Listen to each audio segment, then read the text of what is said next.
بسم اللہ الرحمن الرحیم الحمد للہ والصلاة والسلام علی رسول اللہ وبعد۔ ناظرین السلام علیکم ورحمۃ اللہ وبرکاتہ۔ کچھ خاص شرطیں ہیں جن کا پایا جانا ضروری ہے۔ ان شرطوں کا تعلق جمعہ ہی سے ہے۔ خطبہ نماز سے پہلے ہونا چاہیے، یہی نبی صلی اللہ علیہ وسلم کی سنت ہے۔ خطبہ کے لیے خطیب کا کھڑا ہونا، اگر بنا عذر شرعی کے امام بیٹھ کر خطبہ دے تو جائز نہ ہوگا۔ نبی اکرم نے ہمیشہ کھڑے ہو کر خطبہ دیا ہے۔ اگر امام شرعی عذر کی بنا پر بیٹھ کر خطبہ دیتا ہے تو دونوں خطبوں کے درمیان تھوڑا سا سکتہ کرے۔ اسی طرح اگر کھڑے ہو کر خطبہ دے رہا ہے اور بیچ میں نہیں بیٹھا تو سکتہ کرے تاکہ دونوں میں فصل ہو جائے۔ بلند آواز سے خطبہ دینا، خطبہ ایسی آواز میں دیں گے جو لوگوں تک پہنچے اور وہ اس سے مستفید ہوں۔ فقہا نے تو یہ قید لگائی ہے کہ صحت جمعہ کے لیے جو عدد مطلوب ہے وہاں تک آواز پہنچنی چاہیے۔ اگر مطلوبہ عدد تک آواز نہیں پہنچتی ہے یا امام آواز بلند کرتا ہے لیکن بہت سے لوگ بہرے ہیں یا 40 سے کم لوگوں نے سنا تو ایک رائے کے مطابق خطبہ صحیح نہیں ہوگا۔ لیکن صحیح بات یہ ہے کہ امام اپنی طاقت کے مطابق خطبہ دے۔ ایسا کرنے سے خطبہ بھی درست ہوگا اور نماز بھی ہو جائے گی۔ اور شروع میں یہ بحث گزر چکی ہے کہ صحت جمعہ کے لیے جن گنتیوں کی قید لگائی گئی ہے وہ کسی بھی حدیث سے ثابت نہیں ہے۔ اگر امام کو لے کر 2 آدمی حاضر ہوں تو جمعہ ہو جائے گا۔ خطبہ عربی میں دینا، خطبہ مسنونہ عربی میں پڑھیں گے۔ اس کے بعد مخاطب کے اعتبار سے عربی، انگریزی، اردو یا دنیا کی کسی بھی زبان میں تقریر کریں گے۔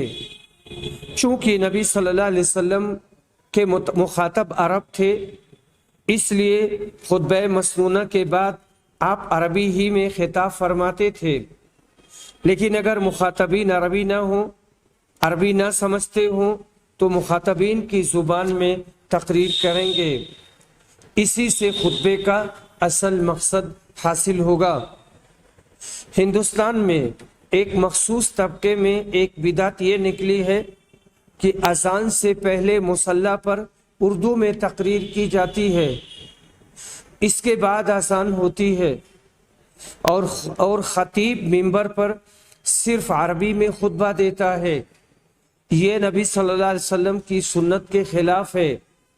آپ کا طریقہ یہ رہا ہے کہ پہلے منبر پر بیٹھتے تھے، اس کے بعد اذان ہوتی تھی، پھر آپ خطبہ دیتے تھے، دونوں خطبوں کے درمیان بیٹھتے تھے اور دونوں خطبوں میں لوگوں کو نصیحت کرتے تھے۔